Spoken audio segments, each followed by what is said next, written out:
Sí, iniciar la predicación de esta mañana. Oramos. Señor Dios bueno, Dios de misericordia, te adoramos y te bendecimos. A tu nombre damos toda gloria y toda honra, Señor. Tú eres nuestro Señor, nuestro Salvador. Y venimos a ti en esta mañana, Señor, reconociendo nuestras necesidades, Señor, y suplicando que tu Espíritu Santo aplique tu palabra a nuestras vidas, Señor. Que tu palabra poderosa e inerrante, Señor, nos ayude a cambiar y a ajustar nuestras vidas, Señor, a tu palabra. Señor, enséñanos el misterio de tu gracia, que este misterio del cual Pablo dice que tú le constituiste como administrador y del cual hoy nosotros como sucesores somos administradores del misterio de la gracia y de todo cuanto tú nos has puesto en nuestras manos como mayordomos. En el nombre de Jesús, Señor. Amén. Abra su Biblia en la carta a los Efesios, capítulo 3, versículo 1 hasta el versículo 4. Continuamos nuestra serie de Efesios, la iglesia gloriosa, y hoy vamos a estar hablando de la administración de la gracia.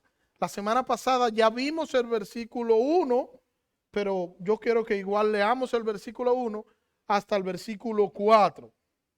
Y dice el texto: por esta causa yo, Pablo, prisionero de Cristo Jesús, por amor de vosotros los gentiles, si en verdad habéis oído de la dispensación de la gracia de Dios que me fue dada para vosotros,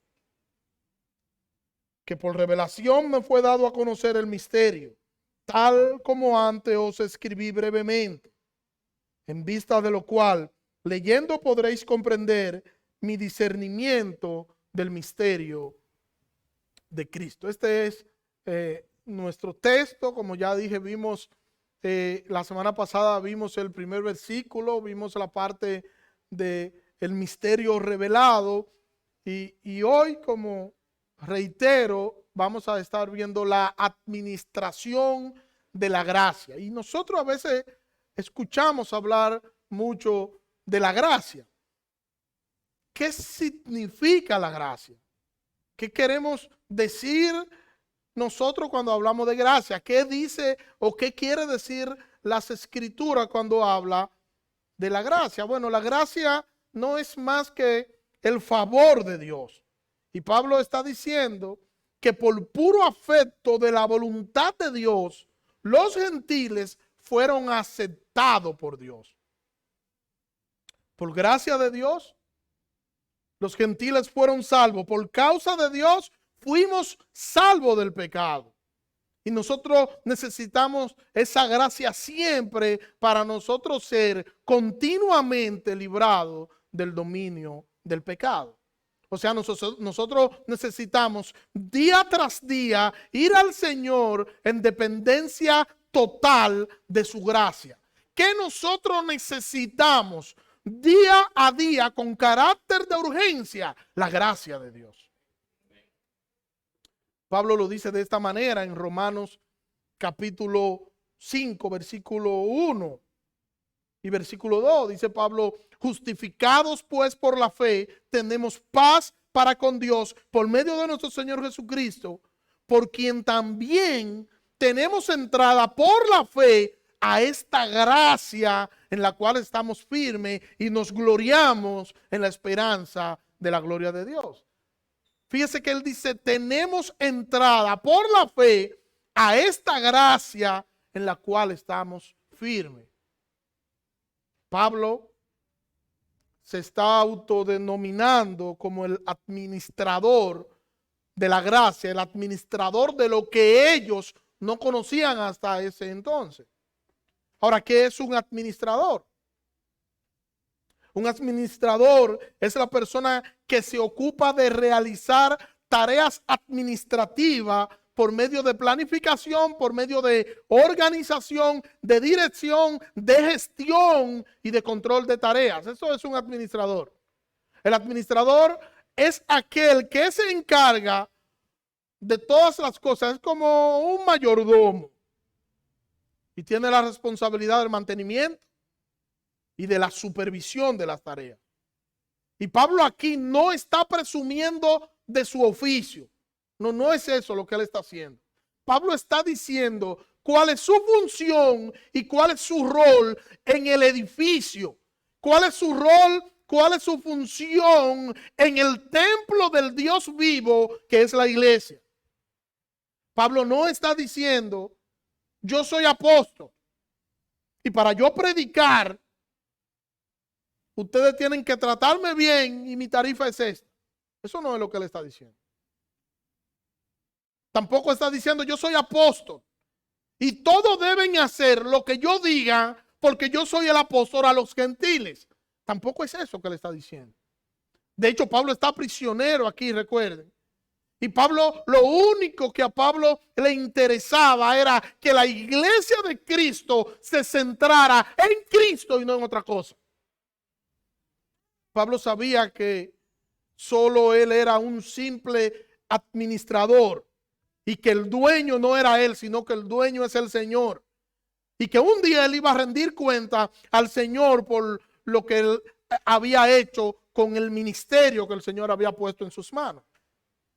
Cuando nosotros hacemos las cosas conscientes de eso, de que nosotros somos administradores únicamente, nosotros sabemos que todo cuanto nosotros hacemos debemos hacerlo para dar gloria al dueño que es Cristo, para dar gloria a la cabeza de la iglesia que es Cristo. Pablo dice en el versículo 2 de nuestro texto de Efesios, si es que habéis oído de la administración. En la Biblia de las Américas, dice la Biblia de las Américas, si en verdad habéis oído de la dispensación, y aquí es un cambio de dispensación por administración.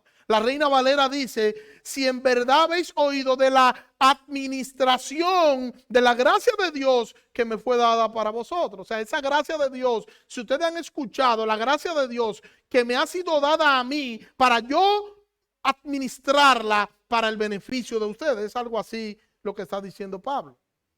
Para Pablo era una necesidad. Él se había impuesto una necesidad con lo que es la predicación del evangelio, porque Pablo sabía que él había sido ministro de esta maravillosa gracia que es la gracia de nuestro Señor. Mire como él lo dice en la primera carta a los Corintios, capítulo 9, versículo 16 y versículo 17.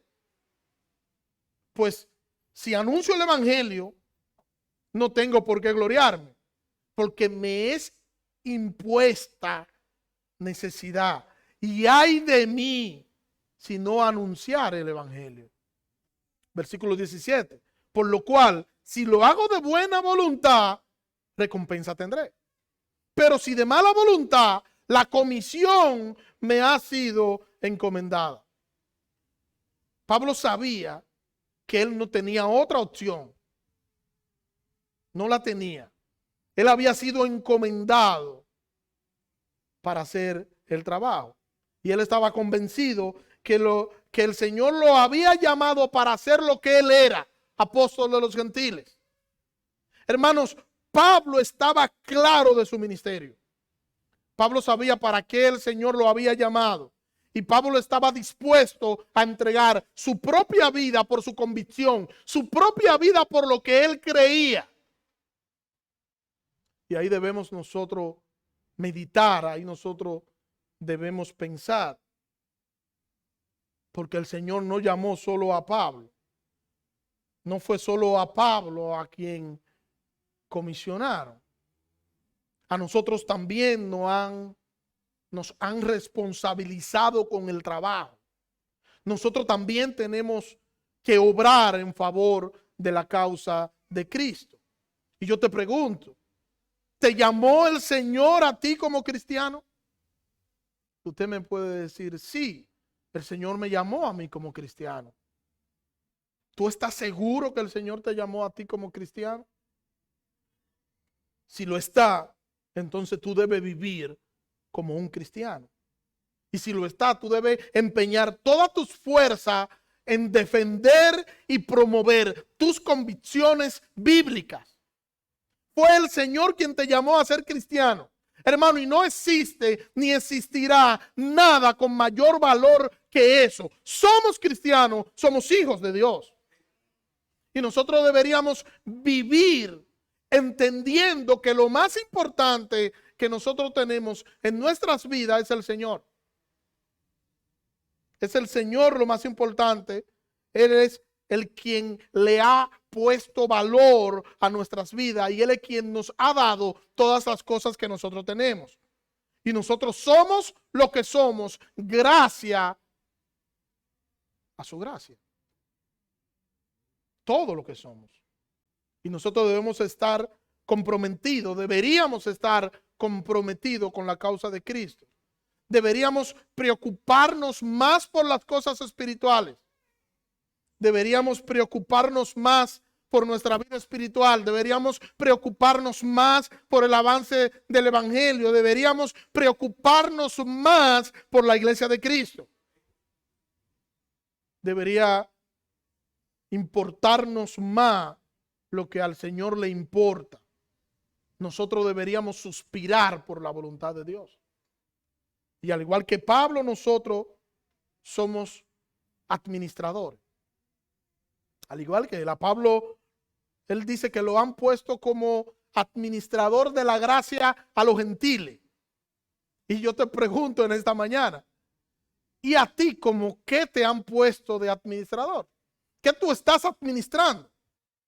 ¿Qué el Señor te entregó a ti para administrar? Bueno, Pablo dice, a mí me han entregado la gracia a los gentiles y yo soy administrador de esto. Bueno, y a ti, hermano, ¿qué te han entregado? ¿De qué tú eres administrador? Yo puedo decir que el Señor te entregó tu familia y también puedo preguntarte qué tú estás haciendo con tu familia. Como administradores, un día nosotros vamos a rendir cuenta al Señor, un día estaremos en el tribunal de Cristo y allí vamos a rendir cuenta a nuestro Dios por todo lo que Él nos dio a administrar. Y la pregunta es, ¿qué nosotros estamos haciendo con lo que el Señor nos ha dado a administrar? ¿Cómo está la vida espiritual de nuestra familia? Nuestra familia es un regalo que nos ha dado el Señor para ser administrada por nosotros sabiamente, para ser guiada espiritualmente por nosotros, para que mi familia pueda estar fortalecida en Cristo, bien administrada y bien guiada por su palabra. O sea, nosotros somos administradores. El Señor es el dueño de nuestra familia. Él nos ha dado nuestros hijos para que los administremos. ¿Qué estamos haciendo con nuestros hijos? ¿Sembramos el evangelio a nuestros hijos? ¿Qué estamos haciendo con lo que el Señor nos ha dado a nosotros a administrar? ¿Quién está educando a nuestros hijos? Vivimos en una época donde la internet es la que educa a los hijos de los inconversos, de los no creyentes, donde las redes sociales es la que educa a los hijos de los no creyentes, donde los videojuegos son lo que la educan, pero nosotros no podemos seguir la onda del mundo porque nosotros no somos de este mundo, nosotros somos peregrinos en esta tierra y nosotros tenemos una visión y un norte y se llama Jesucristo, y por eso dice el autor de los Hebreos, puesto los ojos en Jesús, el autor y consumador de nuestra fe, y nuestros hijos deben, al igual que nosotros, mirar a Cristo, deben ser educados en Cristo, en la palabra del Señor. El Señor nos ha llamado a cumplir nuestro rol a cada uno de nosotros. El hijo que cumpla su rol de hijo. El padre de familia que cumpla su rol de padre, su rol de hombre. Y la mujer que cumpla su rol de mujer dentro de la familia. Pero cada uno de nosotros está diseñado por el Señor para cumplir una función dentro de la familia. Y cuando esta función se distorsiona, las sociedades marchan patas hacia arriba, pero también la iglesia. Porque la iglesia está basada en la familia, al igual que las sociedades están fundadas en familia.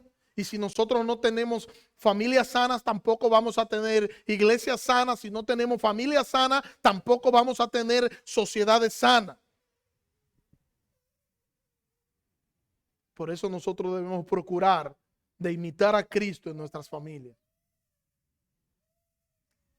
Sin olvidar que a quien yo debo cuidar primero es a mí mismo. Sin olvidar que yo primero debo cuidar mi corazón antes de yo cuidar el corazón de cualquier miembro de mi familia. Que yo debo aprovechar los medios de gracia que el Señor ha dejado, que el Señor ha provisto para mi crecimiento. Yo debo orar, yo debo estudiar las Escrituras. Y eso me conviene. También yo tengo el deber y el compromiso de yo predicar el evangelio a otros. Hermanos, un día nosotros vamos a rendir cuenta al Señor por todas las cosas que nosotros hicimos, por todas las cosas que nosotros no hicimos.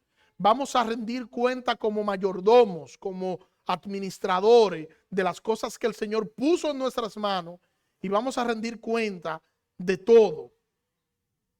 Y eso será triste en aquel día. Nuestras parejas, nuestros hijos, nuestras familias, nuestra vida espiritual, los medios de gracia que el Señor ha provisto para nosotros. ¿Cómo estamos administrando todo esto? Pero tenemos que reconocer, hermano, que hay personas que son malos administradores. Hay personas que nacen y tienen como esa habilidad para organizar y para administrar bien las cosas. En cambio, otros no, tienen que hacer mucho esfuerzo para ser un administrador promedio. El problema es que de la administración que yo estoy hablando ahora, el único que puede capacitar al ser humano para ser un buen administrador de todo cuanto yo estoy diciendo es el Espíritu Santo. Es el Espíritu de Dios quien capacita al creyente para ser un buen administrador de todo cuanto Dios ha puesto en sus manos. El que dice, yo nací así, es que yo soy así, es el que no quiere hacer ni el más mínimo esfuerzo para cambiar. Es el que se siente cómodo con su error. Ese es el que dice de esta manera. Y simplemente se escuda diciendo yo soy así. Pero Nacho tiene un primo. Nacho es el hermano mío que está allá atrás. Y él tiene un primo que una vez se quedó sin trabajo. Otro primo de él se acercó a él y le prestó un dinero proponiéndole que haga un negocio. O sea, tú pones ese negocio y tú lo administras bien y tú puedes vivir de eso. Además, estamos en una época donde lo que dejan son los negocios. Él vio brillante esta idea, aceptó, le prestaron unos 35,000 pesos, que con el negocio, ¿verdad?, lo iba a poner a producir y luego iba a pagarlo en cuotas. Mandó a hacer una estufa de esas que hacen de cosas de vehículos, de carro. Sí. Un calderito, una mesa compró y puso una fritura. Imagínense. Eso en la mano de ese muchacho era como poner a un gato a cuidar 10 libras de carne. Es el día que decidió abrir. En la mañana se levantó temprano. Invirtió unos 3,000 y pico de pesos en carne y algo de víveres para iniciar el primer día. Pero pasó algo muy peculiar para él ese día. Y es que él veía que no venían muchos clientes. Y como no veían muchos clientes, se comió en la mercancía. Al otro día, ustedes se ríen, pero es de verdad, esto es cierto. Al otro día volvió de nuevo y compró 4,000 pesos de mercancía. Entre carne para freír, guineos y plátano. Pero ese día también estaba como medio flojo, porque él estaba iniciando un punto para vender la mercancía y se comió también la mercancía ese día. Sí, iba a dañar, ¿verdad? Y para que no se dañara la mercancía, él entonces lo que hizo fue que se comió la mercancía. En menos de una semana ya no le quedaba un solo peso, porque literalmente se había comido la mercancía.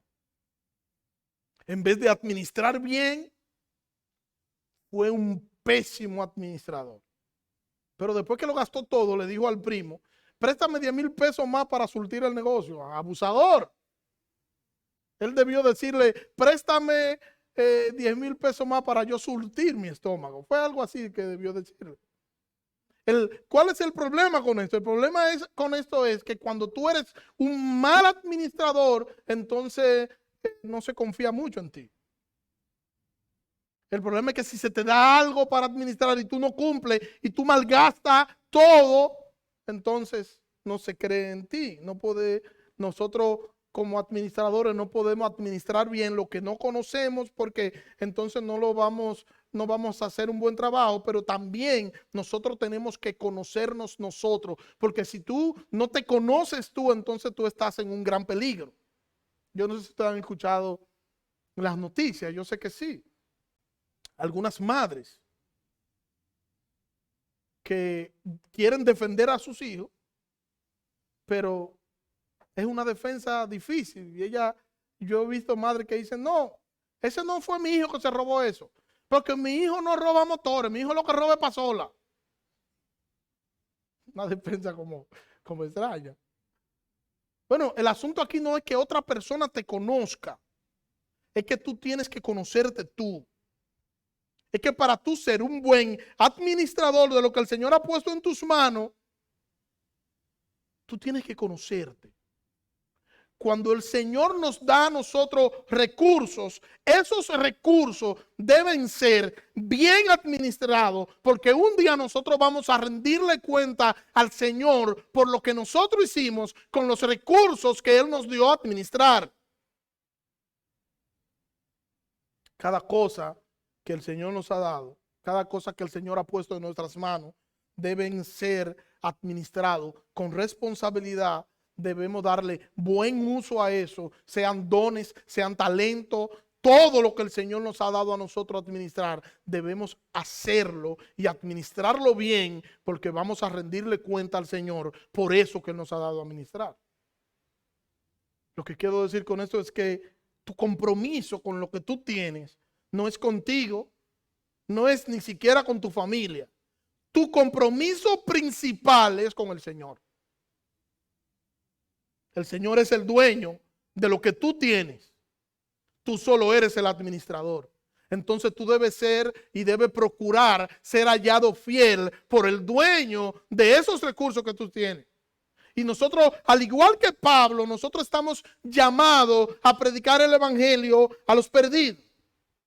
Y nosotros debemos entender, hermanos, que el mundo está en un estado de desesperación. El mundo necesita con carácter de urgencia a Cristo. El mundo está necesitado, el mundo está muriendo, el mundo está al borde de un precipicio. ¿Y qué necesita el mundo? La noticia del evangelio. Y nosotros debemos entender que nosotros tenemos el compromiso y tenemos la comisión dada por el Señor para cumplir con este deber. De nosotros predicar a Cristo con nuestros labios y de nosotros predicar a Cristo con nuestros hechos. De que lo que nosotros hacemos no permita que los amigos no escuchen nuestra voz. Pablo aceptó el llamado a administrar la gracia de Dios para los gentiles. Y Pablo estaba gozoso por un privilegio tan alto que se le había concedido. Y yo quiero, hermano, que nosotros podamos entender que también es un acto de irresponsabilidad nuestra cuando nosotros no hacemos nada en favor de nuestra vida espiritual. Pablo está diciendo que el misterio de que los judíos creyentes y los gentiles creyentes son parte del cuerpo de Cristo, que esto era un misterio que a él se le había revelado. Y él está diciendo que si Dios no da esa revelación, nadie pudiera saber y conocer esto.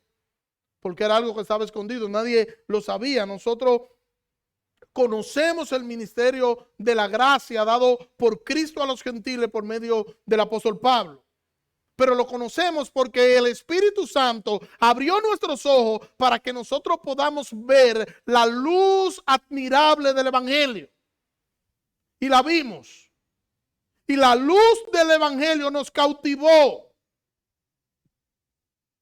Y nos cambió. Y hoy nosotros somos nueva criatura. Necesitamos entender que el tiempo que le ha tocado vivir a la iglesia hoy es un tiempo difícil,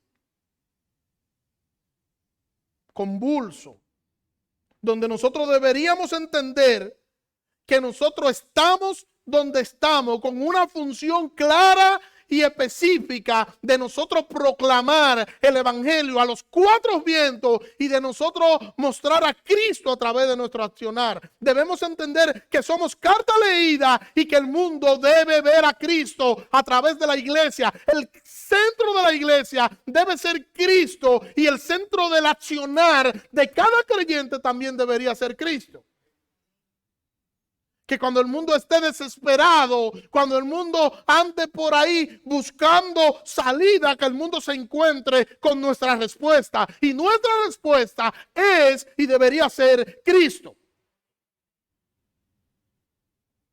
A unos, el Señor lo llamó al ministerio a tiempo completo.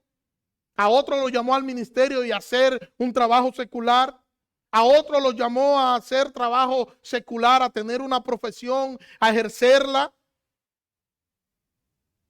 Pero todos, absolutamente todos, desde donde nos encontremos, debemos reflejar a Cristo.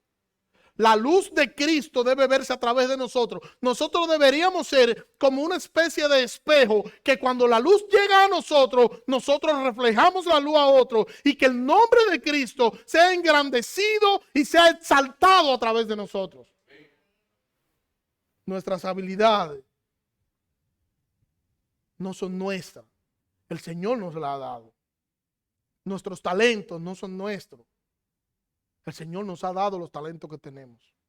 El Señor nos ha dado los dones que tenemos. Y nosotros debemos glorificar a nuestro Señor haciendo buen uso de ellos. Hermano, ¿qué tú estás dispuesto a sacrificar por Cristo? Pablo sacrificó su propia libertad. Pablo sacrificó incluso su salud. Su propia vida lo sacrificó, todo lo que tenía, todo cuanto tenía lo puso a los pies de Cristo. De hecho, él dice, todo cuanto yo tenía lo he estimado como basura con tal de ganar a Cristo, dice Pablo. Pablo lo sacrificó todo. Hermano, ¿y nosotros qué hemos entregado? ¿Nosotros qué estamos dispuestos a dar? Nosotros podemos decir yo amo a Dios y lo decimos, pero a veces lo negamos con nuestros hechos. Nuestro vivir debería ser Cristo. Y para nuestro vivir ser Cristo, yo debería vivir para la gloria de su nombre. Nuestra forma de tratarnos debe decir que nosotros somos de Cristo. La forma en la que nosotros nos tratamos nosotros como creyentes. Pero también la forma en la que nosotros como creyentes tratamos al no creyente. Todo eso debe decir que yo soy cristiano. La forma en la que yo cumplo con mis compromisos. La forma en la que yo soy responsable y cumplo con mis deberes. Todo eso debe decir que yo soy a Cristo, que yo soy de Cristo. Y todo eso debe apuntar a Cristo y a su gloria. No yo ser un irresponsable, porque entonces eso no habla de Cristo. Las cosas que yo hago, entonces deberían ser hechas para la gloria de Cristo. Así es como debería ser. Por eso Pablo dice, si ustedes han oído de la administración de la gracia de Dios que me ha sido dada para ustedes, que por revelación me fue declarado el misterio. O sea, este misterio no se conocía, me fue dado por revelación, como antes yo le he escrito a ustedes brevemente. Y Pablo hace énfasis en el misterio de Cristo, en el conocimiento del misterio de Cristo. A Pablo le había sido revelado este misterio y él estaba en la disposición para cumplir con su deber de predicar el evangelio a los gentiles, de hacer cualquier cosa, para que conforme se le había revelado, tanto los judíos como los gentiles pudieran pasar por la fe a ser parte de la iglesia de Cristo. Porque ya no iban a ser uno, no iban a ser dos, sino uno en Cristo. Y todo esto lo que estaba produciendo en el corazón del apóstol era gozo.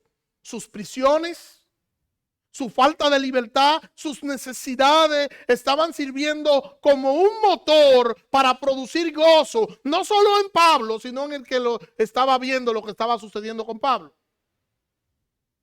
Otros veían la desgracia y el dolor del apóstol Pablo y unos se burlaban de él y otros, en cambio, se llenaban de gozo y salían a hacer el trabajo que tenían que hacer. Otros veían desgracia, otros veían dolor. Pablo estaba viendo la mano de Dios obrando en él y Pablo se estaba gozando porque estaba cumpliendo el propósito de Dios en su vida. Y seguía adelante, gozoso y firme a pesar de sus crisis. Porque él sabía que sus crisis estaban dándole coraje y valor y gozo a otros creyentes, y eso era suficiente para él. Pablo no solo estaba pensando en él. La razón de ser de Pablo actuar como estaba actuando era Cristo. Cristo. Pablo actuaba así porque él quería exaltar y glorificar a Cristo. Esa era la única razón que hacía que Pablo se moviera. Esta era la razón por la que Pablo pensaba en los demás, por Cristo. Y esta actitud de Pablo lo llevó a glorificar el nombre de su Señor. Pablo pensaba en aquellos que aún no habían conocido al Señor. Y se preocupaba por predicar el evangelio a estas personas. Y yo le pregunto, hermano, ¿qué estamos haciendo nosotros? ¿Qué nosotros le estamos enseñando a quienes están a nuestro alrededor? ¿Cuáles son las cosas de mayor importancia para nosotros? Hermano, tenemos que reconocer que a veces nosotros nos cansamos. Y nos cansamos a veces de invitar a la gente, de predicarle a la gente. Nos cansamos y lo soltamos. Y le decimos a un vecino, mira, el jueves hay un grupo de oración en mi casa y yo quiero que tú nos acompañes para que nosotros oremos. Queremos orar por ti. Y la persona le dice, oh sí, yo voy a asistir. ¿Y qué sucede? No asiste. Y nosotros nos molestamos, no le invitamos más. Y ese no quiere venir, vamos a invitarle a otro. Nosotros nos cansamos. Y nosotros estamos llamados por el Señor a persuadir y a insistir a tiempo y fuera de tiempo. Y no debemos cansarnos, no deberíamos cansarnos nunca. Porque esas personas que le dicen a usted sí y no lo hacen y le dicen sí, yo te voy a acompañar y no lo acompañan, esas personas están como estábamos nosotros antes, ciegos y sin vida. Y para usted ver lo que vio, usted necesitó que el Espíritu Santo abra sus ojos a la palabra de Dios.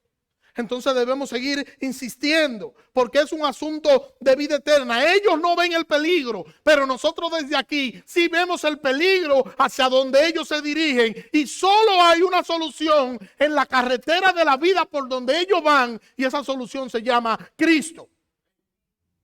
Y nosotros deberíamos dolernos de quien está muriendo a nuestro lado sin Cristo. No importa que sea un amigo, no importa que sea un vecino, no importa que sea un familiar, no importa quién sea. Nosotros necesitamos con carácter de urgencia proclamar el nombre de nuestro Salvador a todo el que está en nuestro radio de acción que no le conoce. Porque hasta de eso nosotros vamos a rendirle cuenta a nuestro Señor. Hasta de eso nosotros vamos un día, cuando estemos frente al Señor, vamos a rendir cuenta al Señor de por qué nosotros no compartimos la noticia más extraordinaria que nosotros pudiéramos compartir. Usted entra a las redes sociales y usted se da cuenta cuáles son las noticias importantes en el muro de cada persona. No hagan un ejercicio si usted quiere. Yo lo he hecho. Y usted ve gente,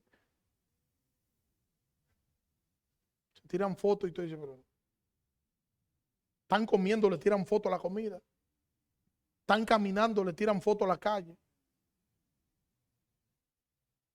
Hoy es un día radiante. Hoy es un día que irradia luz. Y este es el día de mi victoria. Y tú ves expresiones y ves cosas. Y en los muros de los creyentes tú ves cosas que nosotros compartimos. Y a veces yo me pregunto, pero ¿cuánto nosotros vamos a entender que todo lo que nosotros hacemos debería apuntar a Cristo y debería tener una razón de ser?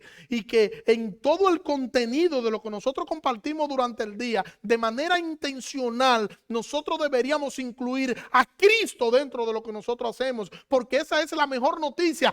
Todo lo que nosotros pudiéramos decir no se iguala a la gran noticia, a la maravillosa noticia de que Cristo viene pronto por su iglesia.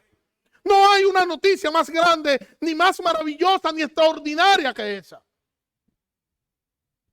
Cristo viene y el pecador necesita entregarle su vida a Cristo para que pueda alcanzar salvación y vida eterna. Que el Señor nos ayude, hermano, a nosotros poner esto en perspectiva y a nosotros entender que debemos ajustar todo lo que nosotros estamos haciendo a la gloria de Cristo. Oremos. Señor, gracias. Gracias por tu misericordia, Dios. Por tu bondad, amado Dios. Gracias por tu Espíritu Santo que nos guía, que nos sostiene, que nos guía por tu palabra, Dios. Te presento a cada uno de mis hermanos en esta mañana y te pido que ponga en ellos pasión, Señor, por la oración, pasión por la lectura bíblica, pasión por la predicación del Evangelio. Que tú pongas en ellos el querer como el hacer por tu buena voluntad, Dios.